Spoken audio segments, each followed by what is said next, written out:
What's up, everybody? It's your best pal Nick coming to you with another unboxing video today. Today we're doing another Legends figured going forward on this one. Now I will say I'm very unknowledged when it comes to this wrestler, so I'll be going off of the blurb on the back, but I did see it and I know I wanted it in my collection because it is kind of one of those wrestlers that not everybody remembers or not everybody gives enough flowers or credit to here. So with that being said, once again, this is Wrestle Legends, WWE Legends, sorry, figures from Target, the Series 31. Today we have Bull Nakano, and I believe this one is, let me see, first time in the line for Bull Nakano. Yeah. So with that being said, Bull Nakano has been the one that's inspired a lot of female Japanese wrestlers, as well as male wrestlers, of course.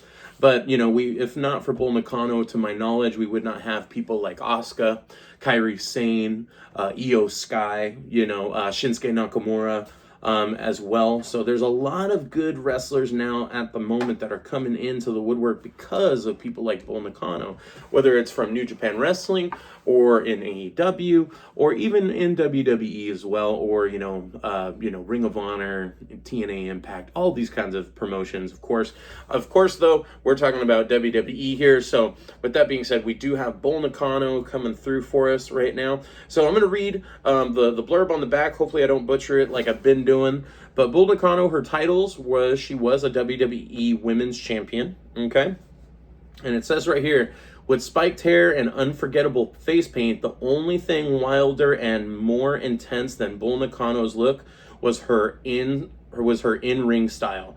The Japanese warrior made her mark in WWE in 1994 with her infamous rivalry with Alundra Blaze. Good to know. Learning something right here, which was capped off by her women's championship victory in front of 42,000 of her native countrymen in the Tokyo Dome. Oh, crazy! That's cool to know. To this day, she is one of the most iconic and inspirational superstars to ever grace the women's division. So that's actually something I didn't know, that she versed Alundra Blaze there. But in 1994, man, I was only like 3 years old when that happened. But this is so cool. I love seeing, like I said, I love seeing these older wrestlers get their love and their flowers in a sense. So for me, I'm excited to put it in my collection of like older wrestlers, like I said, with like Coco Beware, Bob Backlund and wrestlers like that, Tito Santana that we just reopened there, or that we just opened up on. And now we get to do it with Bull Nakano. So I'm super excited on this. So let's get this opened up right away. And like I said, I got to make sure that head's on the bottom of the box, because normally in Build-A-Figures, we normally have them like in a, kind of like in a tab in a side of the box. But it looks like for the Legends, they're messing around with that, putting it on the bottom. So I got to rip the whole thing out in order to get to that.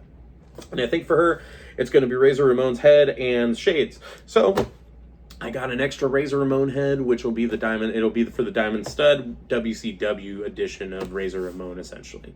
So anyway, let's take a look here. Let me get that rolling, okay?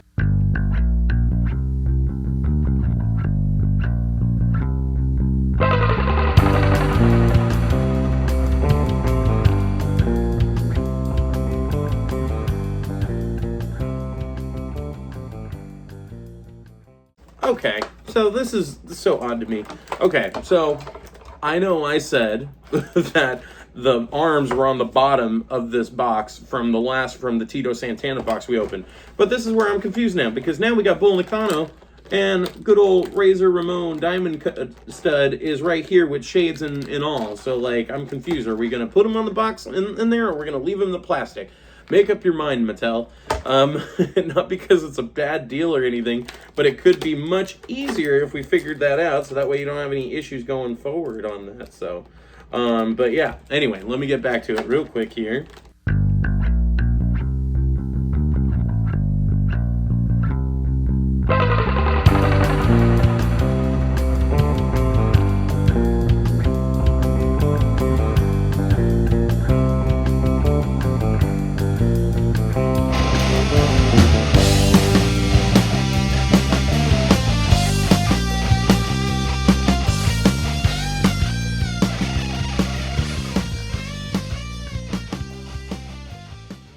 right, cool guys. So now that we're all set up here, so we have Bull Nakano here. Now Bull Nakano is looking really fine as in as a figure. Sorry, just right as I said that just came to my mind.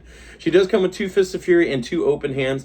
Now, I don't, like I said, I'm not really educated when it comes to Bull Nakano. So if you guys know like a lot more than me on Bull Nakano, which is definitely more than what I know, either way, let me know in the comments section. Educate me. I love knowing about wrestlers and diving in. Obviously, I know I can probably look it up as well and get little tidbits, but it's my way of interacting with y'all. So feel free to tell me anything about Bull Nakano that you guys know, and if not, it's all good. I'm learning myself. So cool thing is we do get a soft goods jacket, which is really cool. At first I thought it was just like a top jacket, but apparently it's like a long jacket, so I like that there.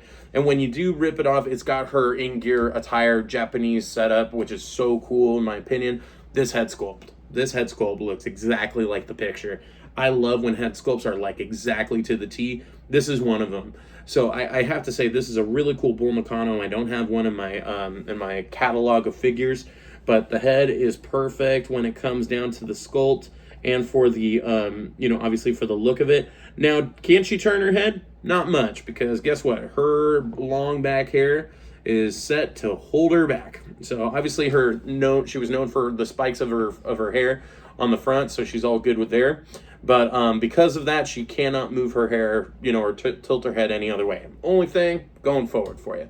So if you're looking into that and you're like, I don't know how I feel about it, because I want to make sure my figure can turn the head if need be, using it for whatever you want to do, videos, reenactments, or whatever, probably wouldn't be a tough one for you, So let's take a look here real quick. So we got double jointed, pinless elbows. And then let's take a look at the leg and pinless knees as well, which is really cool. Right a little bit above the boot there, we got pinless, so that's pretty awesome. The boots are looking super cool, actually. I love the attention to detail for the boots, and also obviously the in-ring gear is the same design as the boots going forward as well. So I don't know. For me, this is a really cool figure. It's good for a first time in the line, and we're giving honor to a wrestler that deserves their flowers, of course. But I'm really excited for this. I'm going to put this in like I said, into that pile for my old school wrestlers there. So I'm really excited. And it comes with nunchucks. I didn't say that, but yeah, it comes with nunchucks. You can move them around in any way. If you do have an Alundra Blaze figure hanging around, whether it's a Jax figure, a main event figure, something like that, you can put them together and have them face off if you want. I don't have one, so I wouldn't know yet. But until that time comes, maybe I'm going to be pulling the trigger on Alundra Blaze so we can have that reenactment there. But with that being said, I want to say thank you all for watching here. Are you guys going to buy this figure when it comes out? Are you guys going to go find it right now at Target? You're going to play the waiting game? Let us know in the comments, and follow, subscribe, like below if you can. I hope you guys are having a great rest of your day. Until next time, peace.